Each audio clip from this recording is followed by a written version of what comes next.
Chapter 3. The Religious Mood. The human soul and its limits, the range of man's inner experiences hitherto attained, the heights, depths, and distances of these experiences, the entire history of the soul up to the present time and its still unexhausted possibilities. This is the preordained hunting domain for a born psychologist and lover of a big hunt. But how often must he say despairingly to himself, "A single individual, alas, only a single individual, and this great forest, this virgin forest." So he would like to have some hundreds of hunting assistants and fine trained hounds that he could send into the history of the human soul to drive his game together. In vain. Again and again he experiences profoundly and bitterly how difficult it is to find assistants and dogs for all the things that directly excite his curiosity. The evil of sending scholars into new and dangerous hunting domains, where courage, sagacity, and subtlety in every sense are required, is that they are no longer serviceable just when the big hunt and also the great danger commences. It is precisely then that they lose their keen eye and nose. In order, for instance, to divine and determine what sort of history the problem of knowledge and conscience has hitherto had in the souls of homines religiosi, a person would perhaps himself have to possess as profound, as bruised, as immense an experience as the intellectual conscience of Pascal. And then he would still require that widespread heaven of clear, wicked spirituality which, from above, would be able to oversee, arrange, and effectively formalize this mass of dangerous and painful experiences. But who could do me this service? And who would have time to wait for such servants?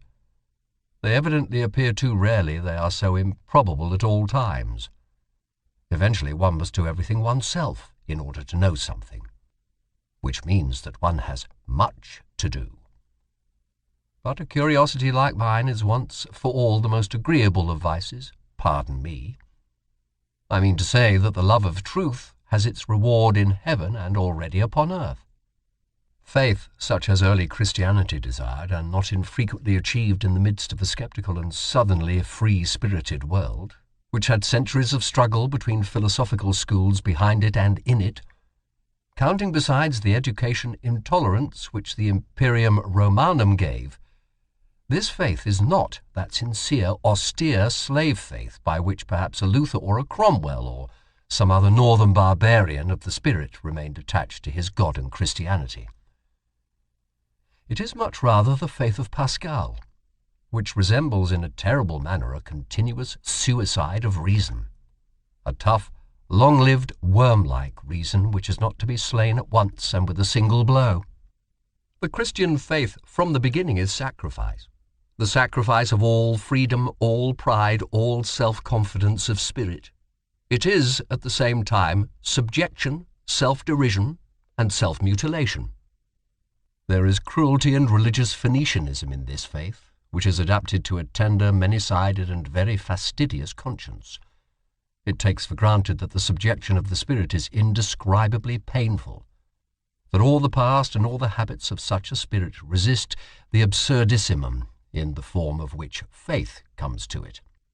Modern men, with their obtuseness as regards all Christian nomenclature, have no longer the sense for the terribly superlative conception which was implied to an antique taste by the paradox of the formula, God on the cross. Hitherto there had never and nowhere been such boldness in inversion, nor anything at once so dreadful, questioning, and questionable as this formula. It promised a transvaluation of all ancient values. It was the Orient, the profound Orient. It was the Oriental slave who thus took revenge on Rome and its noble, light-minded toleration on the Roman Catholicism of non-faith. And it was always not the faith but the freedom from the faith, the half-stoical and smiling indifference to the seriousness of the faith which made the slaves indignant at their masters and revolt against them. Enlightenment causes revolt, for the slave desires the unconditioned. He understands nothing but the tyrannous, even in morals. He loves as he hates, without nuance, to the very depths, to the point of pain, to the point of sickness. His many hidden sufferings make him revolt against the noble taste which seems to deny suffering. The skepticism with regard to suffering, fundamentally only an attitude of aristocratic morality, was not the least of the causes also of the last great slave insurrection, which began with the French Revolution. Wherever the religious neurosis has appeared on the earth so far, we find it connected with three dangerous prescriptions as to regimen: solitude, fasting, and sexual abstinence. But without its being possible to determine with certainty which is cause and which is effect, or if any relation at all of cause and effect exists there. This latter doubt is justified by the fact that one of the most regular symptoms among savage as well as among civilized peoples is the most sudden and excessive sensuality, which then with equal suddenness transforms into penitential paroxysms, world renunciation and will renunciation, both symptoms perhaps explainable as disguised epilepsy. But nowhere is it more obligatory to put aside explanations around no other type has there grown such a mass of absurdity and superstition. No other type seems to have been more interesting to men and even to philosophers. Perhaps it is time to become just a little indifferent here, to learn caution, or, better still, to look away, to go away. Yet in the background of the most recent philosophy, that of Schopenhauer, we find almost as the problem in itself this terrible note of interrogation of the religious crisis and awakening. How is the negation of will possible? How is the saint possible? That seems to have been the very question with which Schopenhauer made a start and became a philosopher. And thus it was a genuine Schopenhauerian consequence that his most convinced adherent, perhaps also his last as far as Germany is concerned, namely Richard Wagner, should bring his own life work to an end just here and should finally put that terrible and eternal type upon the stage as Kundry, type vécu, and as it loved and lived, at the very time that the mad doctors in almost all European countries had an opportunity to study the type close at hand. Wherever the religious neurosis, or, as I call it, the religious mood, made its latest epidemical outbreak and display as the Salvation Army. If it be a question, however, as to what has been so extremely interesting to men of all sorts in all ages, and even to philosophers, in the whole phenomenon of the saint, it is undoubtedly the appearance of the miraculous therein, namely, the immediate succession of opposites, of states of the soul regarded as morally antithetical. It was believed here to be self-evident that a bad man was all at once turned into a saint, a good man. The hitherto existing psychology was wrecked at this point.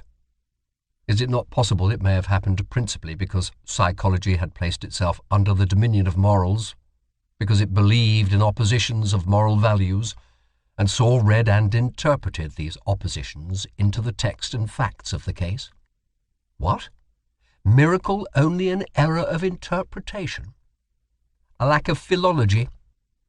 It seems that the Latin races are far more deeply attached to their Catholicism than we Northerners are to Christianity generally, and that consequently unbelief in Catholic countries means something quite different from what it does among Protestants, namely, a sort of revolt against the spirit of the race, while with us it is rather a return to the spirit, or non-spirit, of the race. We Northerners undoubtedly derive our origin from barbarous races, even as regards our talents for religion. We have poor talents for it.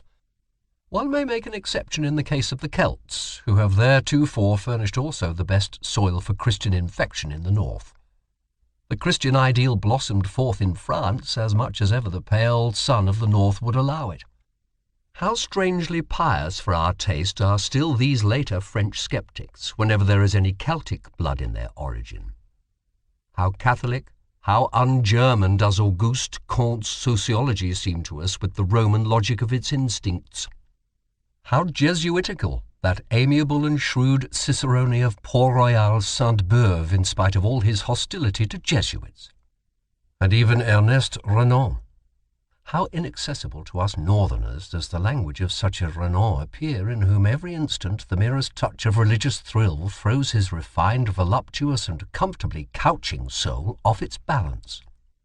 Let us repeat after him these fine sentences. and what wickedness and haughtiness is immediately aroused by way of answer in our probably less beautiful but harder souls, that is to say, in our more German souls. Disons donc hardiment que la religion est un produit de l'homme normal, que l'homme est le plus dans le vrai quand il est le plus religieux et le plus assuré d'une destinée infinie. C'est quand il est bon qu'il veut que la vertu corresponde à un ordre éternel, c'est quand il contemple les choses d'une manière désintéressée qu'il trouve la mort révoltante et absurde. Comment ne pas supposer que c'est dans ces moments-là que l'homme voit le mieux? These sentences are so extremely antipodal to my ears and habits of thought that in my first impulse of rage on finding them, I wrote on the margin, La niaiserie religieuse par excellence, until in my later rage I even took a fancy to them, these sentences with their truth absolutely inverted. It is so nice and such a distinction to have one's own antipodes. That which is so astonishing in the religious life of the ancient Greeks is the irrestrainable stream of gratitude which pours forth. It is a very superior kind of man who takes such an attitude towards nature and life. Later on, when the populace got the upper hand in Greece, fear became rampant also in religion, and Christianity was preparing itself. The passion for God. There are churlish, honest-hearted and importunate kinds of it, like that of Luther. The whole of Protestantism lacks the southern delicatezza. There is an oriental exaltation of the mind in it, like that of an undeservedly favoured or elevated slave, as in the case of St. Augustine, for instance, who lacks, in an offensive manner, all nobility in bearing and desires. There is a feminine tenderness and sensuality in it, which modestly and unconsciously longs for a unio mystica et physica, as in the case of Madame de Guyon. In many cases it appears curiously enough as the disguise of a girl's or youth's puberty. Here and there even as the hysteria of an old maid, also as her last ambition. The Church has frequently canonized the woman in such a case. The mightiest men have hitherto always bowed reverently before the saint as the enigma of self-subjugation and utter voluntary privation. Why did they thus bow? They divined in him, and as it were behind the questionableness of his frail and wretched appearance, the superior force which wished to test itself by such a subjugation. The strength of will, in which they recognized their own strength and love of power and knew how to honor it. They honored something in themselves when they honored the saint. In addition to this, the contemplation of the saint suggested to them a suspicion. Such an enormity of self-negation and anti-naturalness will not have been coveted for nothing, they have said, inquiringly. There is perhaps a reason for it, some very great danger about which the ascetic might wish to be more accurately informed through his secret interlocutors and visitors. In a word, the mighty ones of the world learned to have a new fear before him. They divined a new power, a strange, still unconquered enemy. It was the will to power which obliged them to halt before the saint. They had to question him. In the Jewish Old Testament, the book of divine justice, there are men, things and sayings on such an immense scale that Greek and Indian literature has nothing to compare with it. One stands with fear and reverence before those stupendous remains of what man was formerly, and one has sad thoughts about old Asia and its little out-pushed peninsular Europe, which would like, by all means, to figure before Asia as the progress of mankind. To be sure, he who is himself only a slender, tame house animal and knows only the wants of a house animal, like our cultured people of today, including the Christians of cultured Christianity, need neither be amazed nor even sad amid those ruins. The taste for the Old Testament is a touchstone with respect to great and small. Perhaps you will find that the New Testament, the Book of Grace, still appeals more to his heart. There is much of the odour of the genuine, tender, stupid beadsman and petty soul in it. To have bound up this New Testament, a kind of rococo of taste in every respect, along with the Old Testament into one book as the Bible, as the book in itself, is perhaps the greatest audacity and sin against the spirit which literary Europe has upon its conscience. Why atheism nowadays? The Father in God is thoroughly refuted. Equally so the judge, the rewarder, also his free will. He does not hear, and even if he did, he would not know how to help. The worst is that he seems incapable of communicating himself clearly. Is he uncertain? This is what I have made out, by questioning and listening at a variety of conversations, to be the cause of the decline of European theism. It appears to me that though the religious instinct is in vigorous growth, it rejects the theistic satisfaction with profound distrust. What does all modern philosophy mainly do? Since Descartes, and indeed more in defiance of him than on the basis of his procedure, an attentat has been made on the part of all philosophers on the old conception of the soul under the guise of a criticism of the subject and a predicate conception, that is to say, an attentat on the fundamental presupposition of Christian doctrine. Modern philosophy, as epistemological skepticism, is secretly or openly anti-Christian, although, for keener ears be it said, by no means anti-religious. Formerly, in effect, one believed in the soul as one believed in grammar and the grammatical subject. One said, I is the condition, think is the predicate, and is conditioned. To think is an activity for which one must suppose a subject as cause. The attempt was then made with marvellous tenacity and subtlety to see if one could not get out of this net, to see if the opposite was not perhaps true. Think the condition, and I the conditioned. I, therefore, only a synthesis which has been made by thinking itself. Kant really wished to prove that, starting from the subject could not be proved, nor the object either. The possibility of an apparent existence of the subject, and therefore of the soul, may not always have been strange to him. The thought which once had an immense power on earth as the Vedanta philosophy. There is a great ladder of religious cruelty with many rounds, but three of these are the most important. Once on a time men sacrificed human beings to their God, and perhaps just those they loved the best. To this category belong the firstling sacrifices of all primitive religions, and also the sacrifice of the Emperor Tiberius in the Mithra grotto on the island of Capri, that most terrible of all Roman anachronisms. Then, during the moral epoch of mankind, they sacrificed to their God the strongest instincts they possessed, their nature. This festal joy shines in the cruel glances of ascetics and anti-natural fanatics. Finally, what still remained to be sacrificed? Was it not necessary in the end for men to sacrifice everything comforting, holy, healing, all hope, all faith in hidden harmonies, in future blessedness and justice?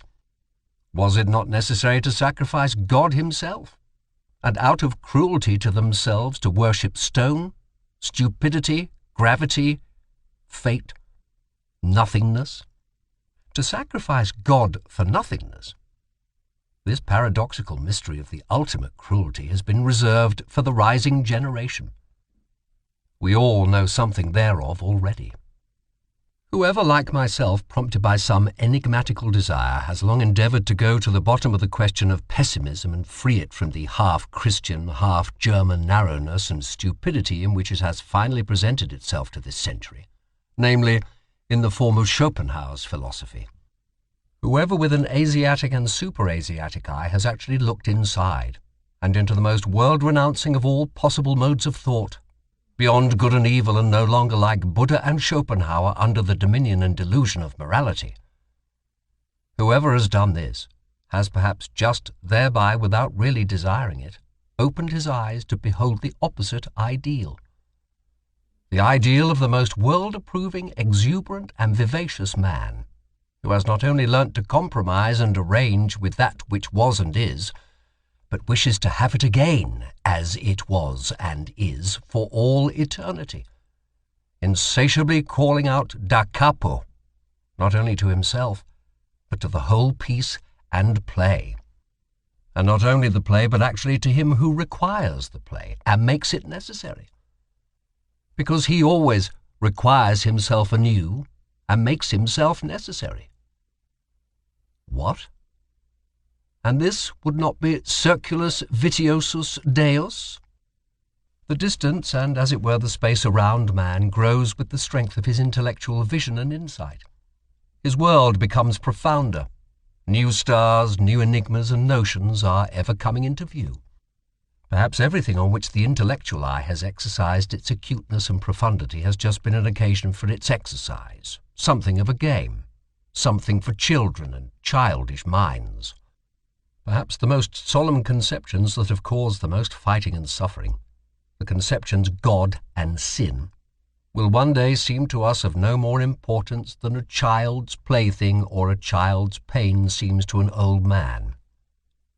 And perhaps another plaything and another pain will then be necessary once more for the old man.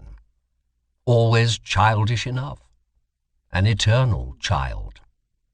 Has it been observed to what extent outward idleness or semi-idleness is necessary to a real religious life? Alike for its favourite microscopic labour of self-examination and for its soft placidity called prayer, the state of perpetual readiness for the coming of God. I mean the idleness with a good conscience, the idleness of olden times and of blood, to which the aristocratic sentiment that work is dishonouring, that it vulgarizes body and soul, is not quite unfamiliar, and that consequently the modern noisy, time-engrossing, conceited, foolishly proud laboriousness educates and prepares for unbelief more than anything else. Among these, for instance, who are at present living apart from religion in Germany, I find free thinkers of diversified species and origin, but above all a majority of those in whom laboriousness from generation to generation has dissolved the religious instincts, so that they no longer know what purpose religions serve and only note their existence in the world with a kind of dull astonishment. They feel themselves already fully occupied, these good people, be it by their business or by their pleasures, not to mention the fatherland and the newspapers and their family duties. It seems that they have no time whatever left for religion, and above all, it is not obvious to them whether it is a question of a new business or a new pleasure. For it is impossible, they say to themselves, that people should go to church merely to spoil their tempers. They are by no means enemies of religious customs. Should certain circumstances, state affairs perhaps, require their participation in such customs, they do what is required, as so many things are done, with a patient and unassuming seriousness and without much curiosity or discomfort. They live too much apart and outside to feel even the necessity for a for or against in such matters. Among those indifferent persons may be reckoned nowadays the majority of German Protestants of the middle classes, especially in the great laborious centres of trade and commerce. Also the majority of laborious scholars, and the entire university personnel, with the exception of the theologians, whose existence and possibility there always give psychologists new and more subtle puzzles to solve. On the part of pious or merely church-going people, there is seldom any idea of how much goodwill, one might say arbitrary will, is now necessary for a German scholar to take the problem of religion seriously. His whole profession, and as I have said, his whole workmanlike laboriousness to which he is compelled by his modern conscience, inclines him to a lofty and almost charitable serenity as regards religion, with which is occasionally mingled a slight disdain for the uncleanliness of spirit which he takes for granted wherever anyone still professes to belong to the church. It is only with the help of history, not through his own personal experience, therefore, that the scholar succeeds in bringing himself to a respectful seriousness and to a certain timid deference in presence of religions. But even when his sentiments have reached the stage of gratitude towards them, he has not personally advanced one step nearer to that which still maintains itself as church or as piety. Perhaps even the contrary. The practical indifference to religious matters in the midst of which he has been born and brought up usually sublimates itself in his case into circumspection and cleanliness, which shuns contact with religious men and things. And it may be just the depth of his tolerance and humanity which prompts him to avoid the delicate trouble which tolerance itself brings with it. Every age has its own divine type of naivety, for the discovery of which other ages may envy it. And how much naivety, adorable, childlike, and boundlessly foolish naivety is involved in this belief of the scholar in his superiority, in the good conscience of his tolerance, in the unsuspecting, simple certainty with which his instinct treats the religious man as a lower and less valuable type, beyond, before, and above which he himself has developed.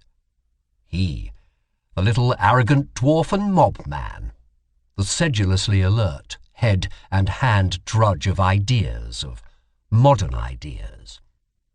Whoever has seen deeply into the world has doubtless divined what wisdom there is in the fact that men are superficial. It is their preservative instinct which teaches them to be flighty, lightsome, and false. Here and there one finds a passionate and exaggerated adoration of pure forms in philosophers as well as in artists. It is not to be doubted that whoever has need of the cult of the superficial to that extent has at one time or another made an unlucky dive beneath it. Perhaps there is even an order of rank with respect to those burnt children, the born artists who find the enjoyment of life only in trying to falsify its image, as if taking wearisome revenge on it. One might guess to what degree life has disgusted them by the extent to which they wish to see its image falsified, attenuated, ultrified, and deified. One might reckon the homines religiosi among the artists as their highest rank. It is the profound suspicious fear of an incurable pessimism which compels whole centuries to fasten their teeth into a religious interpretation of existence. The fear of the instinct which divines that truth might be attained too soon, before man has become strong enough, hard enough, artist enough. Piety, the life in God, regarded in this light, would appear as the most elaborate and ultimate product of the fear of truth, as artist adoration and artist intoxication in presence of the most logical of all falsifications, as the will to the inversion of truth, to untruth at any price. Perhaps there has hitherto been no more effective means of beautifying man than piety. By means of it man can become so artful, so superficial, so iridescent and so good, that his appearance no longer offends. To love mankind for God's sake, this has so far been the noblest and remotest sentiment to which mankind has attained. That love to mankind without any redeeming intention in the background is only an additional folly and brutishness. That the inclination to this love has first to get its proportion, its delicacy, its gram of salt and sprinkling of ambergris from a higher inclination. Whoever first perceived and experienced this, however his tongue may have stammered as it attempted to express such a delicate matter, let him for all time be holy and respected as the man who has so far flown highest and gone astray in the finest fashion. The philosopher, as we free spirits understand him, as the man of the greatest responsibility who has the conscience for the general development of mankind, will use religion for his disciplining and educating work just as he will use the contemporary political and economic conditions. The selecting and disciplining influence, destructive as well as creative and fashioning, which can be exercised by means of religion is manifold and varied, according to the sort of people placed under its spell and protection. For those who are strong and independent, destined and trained to command, in whom the judgment and skill of a ruling race is incorporated, religion is an additional means for overcoming resistance in the exercise of authority, as a bond which binds rulers and subjects in common, betraying and surrendering to the former the conscience of the latter, their inmost heart, which would fain escape obedience. And in the case of the unique natures of noble origin, if by virtue of superior spirituality they should incline to a more retired and contemplative life, reserving to themselves only the more refined forms of government, over chosen disciples or members of an order, religion itself may be used as a means for obtaining peace from the noise and trouble of managing grosser affairs, and for securing immunity from the unavoidable filth of all political agitation. The Brahmins, for instance, understood this fact. With the help of a religious organization, they secured to themselves the power of nominating kings for the people, while their sentiments prompted them to keep apart and outside as men with a higher and super-regal mission. At the same time, religion gives inducement and opportunity to some of the subjects to qualify themselves for future ruling and commanding the slowly ascending ranks and classes, in which, through fortunate marriage customs, volitional power and delight in self-control are on the increase. To them, religion offers sufficient incentives and temptations to aspire to higher intellectuality and to experience the sentiments of authoritative self-control, of silence, and of solitude.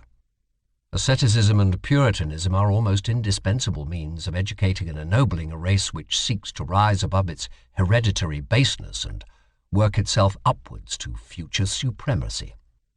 And finally, to ordinary men, to the majority of the people who exist for service and general utility, and are only so far entitled to exist, religion gives invaluable contentedness with their lot and condition, peace of heart, ennoblement of obedience, additional social happiness and sympathy, with something of transfiguration and embellishment, something of justification of all the commonplaceness, all the meanness, all the semi-animal poverty of their souls.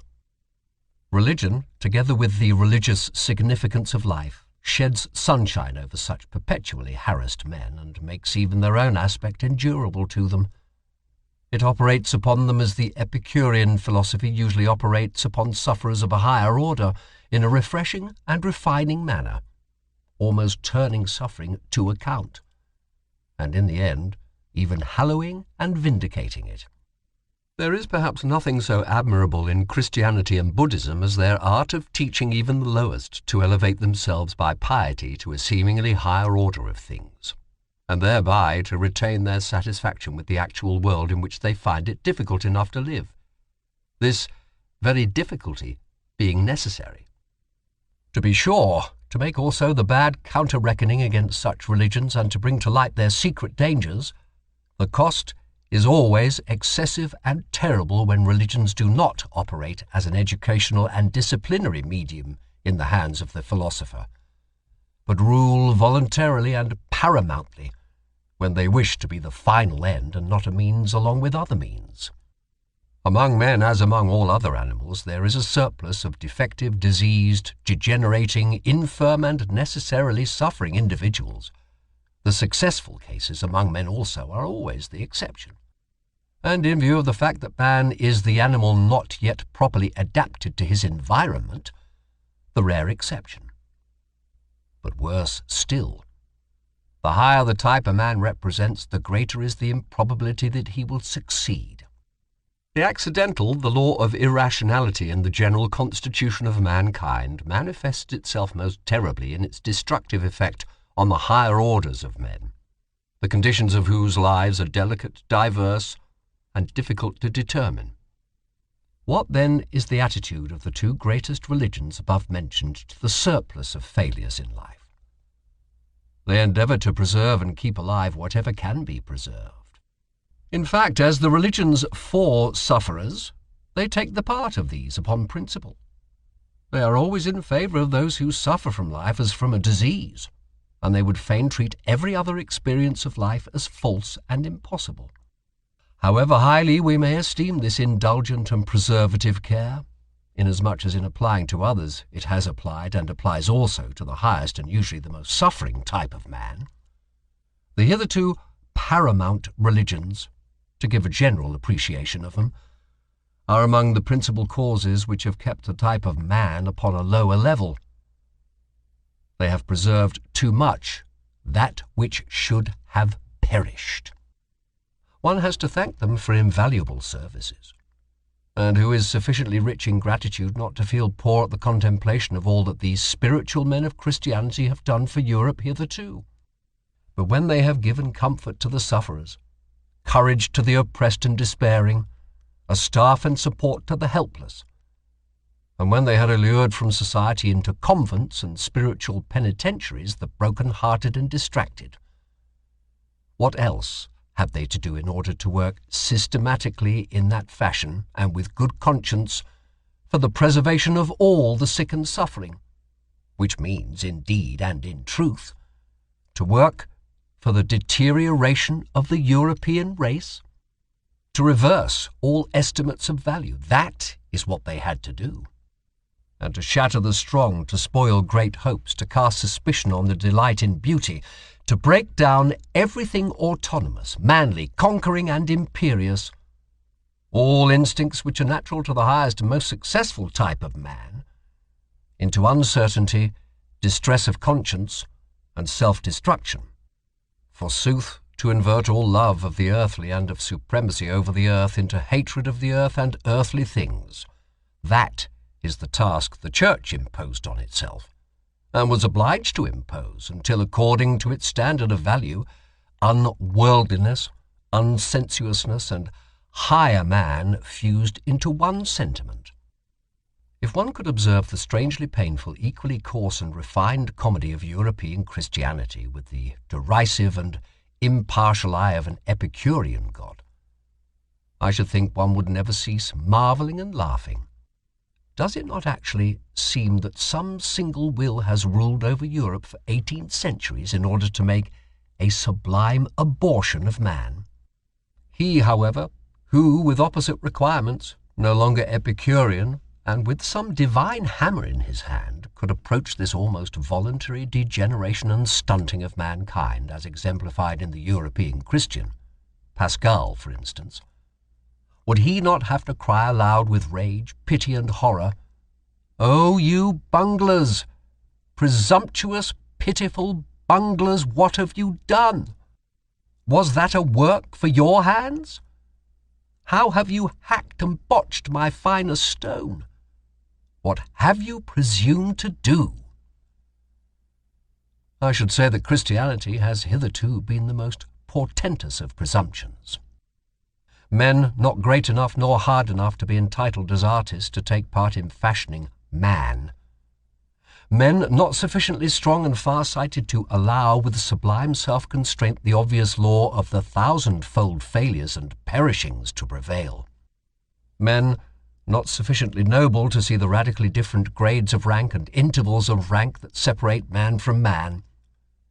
Such men, with their equality before God, have hitherto swayed the destiny of Europe, until at last a dwarfed, almost ludicrous species has been produced, a gregarious animal, something obliging, sickly, mediocre, the European of the present day.